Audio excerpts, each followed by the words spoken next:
Oiê, vamos falar de quinhentismo? Sejam bem-vindos a mais um vídeo, a mais uma explicação. Então, dando continuidade do que a gente está falando da literatura portuguesa, a gente vai começar a falar de um período literário muito confuso, porque é o começo do que a gente tem dos primeiros resquícios da literatura no Brasil, mas que a gente continua ainda sendo produzido por Portugal. Então a gente vai falar hoje da escola literária chamada quinhentismo. Então o nosso contexto histórico ele começa a partir de 1422, mas especificamente o quinhentismo ele se inicia no século XVI.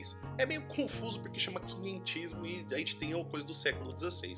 Mas o que acontece é que a gente tem as navegações iniciadas por Dom Henrique e também intensificadas por Dom Manuel, que vai fazer com que comece a se procurar outras rotas em Portugal e também para as Índias. Então o que vai acontecer é que existem grandes navegações se procurando as terras e também colonizando essas terras para o poderio português. O que acontece é que nesse meio trajeto, em 1500, foi descoberto, ou se não, o que é utilizado como termo atualmente, foi achado o Brasil. Então se tem o achamento do Brasil e não o descobrimento do Brasil, porque Portugal entrou num território desconhecido, o qual já possuía povos autóctones, ou seja, pessoas que já moravam nessa região originalmente e que vão ter essas relações.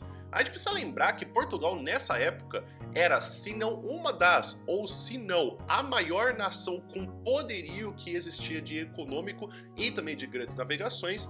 Então não era incomum que Portugal encontrasse com outros povos. A gente tem até mesmo datações de que eles vão desde o continente africano até mesmo para a Ásia, então partindo para a Índia. Então eles terem encontrado o Brasil com também a questão das capitanias hereditárias, então com o Tratado de Tordesilhas, a gente tem que essas explorações elas foram tidas para poder começarem a terem povoamentos. O ponto é que no Brasil, estranhamente, então a gente tem em 1500 o achamento, só que a colonização e o assentamento de Portugal no Brasil começa de fato em 1530. Pelo fato de não estarem no Brasil, muitas das vezes era meio impossível de conseguir dar essa informação de uma forma que não fosse tão menos subjetiva. O que acontece é que Portugal ele está numa distância muito grande, então num povoamento era bem difícil de acontecer.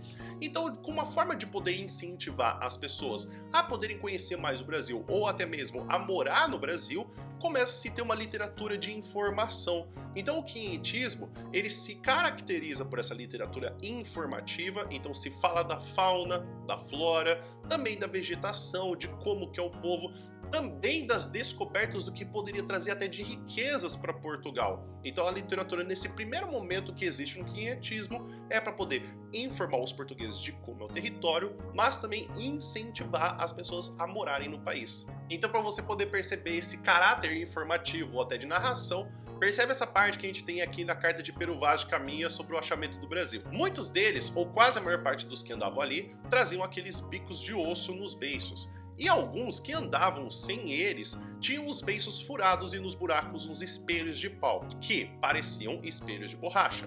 Outros traziam 3 daqueles bicos, a saber, um no meio e os 2 nos cabos.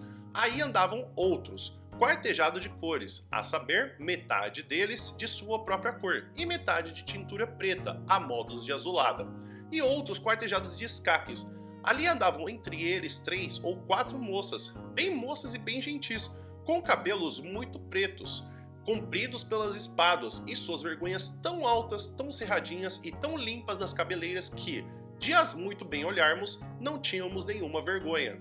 Então um dos fatos que a gente pode perceber é que a gente tem uma literatura de informação de fato que vai narrando pelos pormenores, então a gente tem tanto os detalhes de como as pessoas se vestem ou não se vestem, do que a gente tem até falando da parte das vergonhas das moças, mas que a gente pode perceber que é falado até mesmo como que é o terreno, que é como se a gente tivesse quase uma fotografia na nossa frente de como tem de descrição desse local. Então a gente pode perceber que mesmo assim que tem essa literatura de informação descritiva, a gente pode perceber até o jogo de linguagem que existe nessa literatura, como por exemplo a parte da vergonha, que é tanto o sentimento que os portugueses possuem por observar um povo que anda nu, assim como também a parte do órgão sexual. Então, além da carta de achamento do Brasil de Pero Vaz de Caminha, também são outras cartas muito importantes ou outros registros importantes para a gente poder perceber desse período, como é o Diário de Navegação de Pero Lopes de Souza, assim como também temos o Diário sobre a Conversão do Gentil e o Tratado da Terra do Brasil e História da Província de Santa Cruz, a que vulgarmente chamamos Brasil. E nesses primeiros momentos de 1549, ao qual começa a se fazer as grandes cidades históricas que temos no país, como é o caso de Salvador, São Paulo e Rio de Janeiro, a gente começa a ter a colonização e também a presença de uma literatura catequética a partir do momento que os jesuítas entram no processo de colonização e também para poder converter os indígenas e os povos daquele local. Isso não era algo exclusivo do Brasil.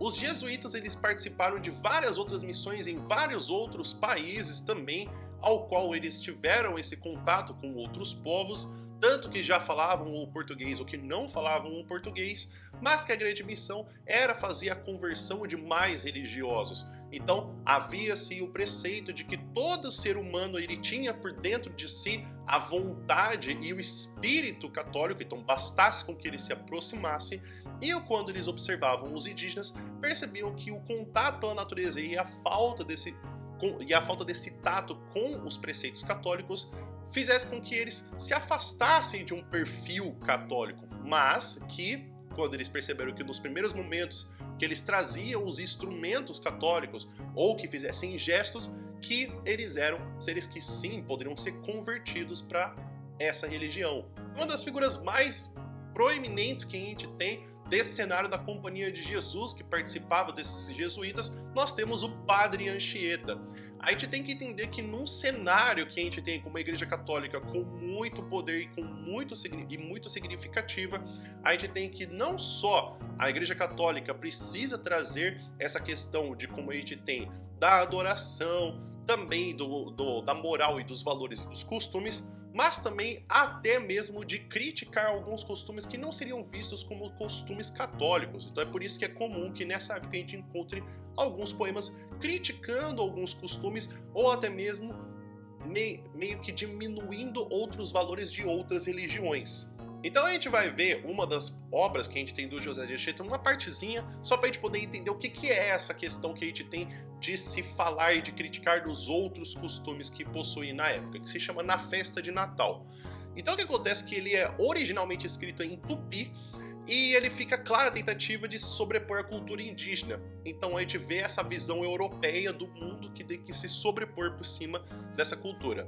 Molestam-me os virtuosos, irritando-me muitíssimo os seus novos hábitos.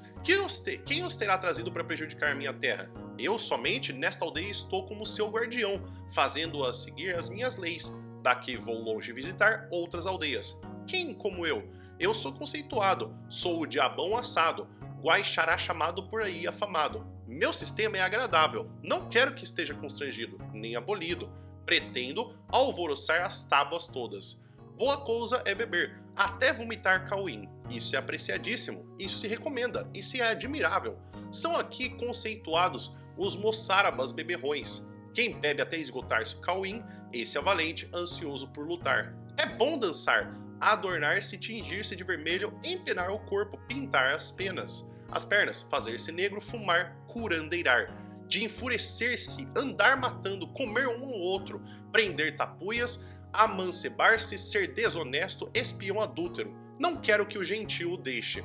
Para isso, convivo com os índios, induzindo-os a acreditarem em mim. Vem inutilmente afastar-me os tais padres, agora apregoando a lei de Deus. Então a gente percebe que nesse poema que a gente tem do Alto Natal, a intenção que o Padre Anchieta escreve nessa peça teatral é de que relacionar tanto a figura da divindade de Guaixará, como também os costumes, como é o de pintar o corpo, também as danças ritualísticas, assim como também a bebida do cauim. Então relacionar tudo isso como detentor do mal, que esses costumes afastam-se de Deus e aproximam-se de intenções malignas e intenções que diminuem a moral e também que corrompem o ser humano. Então, incentivando ou tentando incentivar ou a aproximação dos indígenas para os costumes católicos. É isso, pessoal. Espero que vocês tenham entendido, espero que vocês tenham gostado. Inclusive, também a gente vai analisar tanto esse poema que a gente viu na festa de Natal, assim como também a gente vai ver as outras cartas que existem nesse período do quinhentismo. É um período muito importante, então a gente precisa lembrar a todo momento que esse é um período que está se começando a se falar do Brasil. Não, a gente tem até uma certa dificuldade de poder falar, poxa, é uma literatura brasileira. Bom, a gente pode com certeza falar que é uma literatura no Brasil, até porque está se falando sobre o Brasil, mas ainda quem escreve são os portugueses. Então a gente vai ter análise tanto desse que eu te falei na festa de Natal, do José de Anchieta, assim como também das outras cartas, tanto a carta de achamento do Pero Vaz de Caminha, como os outros escritos que a gente tem no quinhentismo. Se ficou com alguma dúvida, você quer pedir especificamente algum livro para ser analisado depois, escreve aqui nos comentários por gentileza para eu poder produzir esse conteúdo para você. Inclusive, queria agradecer a todo mundo que está se inscrevendo no canal, deixando uma curtida e inclusive comentários muito gentis. Isso faz o meu dia e me deixa muito feliz que vocês estão gostando do conteúdo. E se você quiser ver mais PowerPoints, PDFs ou até resumos e exercícios, você pode também conferir tudo isso no meu Drive. Você não precisa fazer login, você não precisa fazer senha, é só você apertar ali no link e você já é direcionado para você poder usar o conteúdo. Inclusive, se você quiser estudar literatura comigo, tanto para você poder aprender os outros períodos literários, mas para você poder também saber de resumos de obras que você vai precisar para outros vestibulares e concursos, tem também o meu curso aqui embaixo do vídeo, para você poder inclusive utilizar um cupom e pagar bem barato para você poder ter um curso para sempre. O vídeo vai ficando por aqui, muito obrigado para todo mundo que ficou até aqui, e inclusive espero que você tenha um bom dia e que você fique bem, e a gente se encontra no próximo vídeo. Até mais!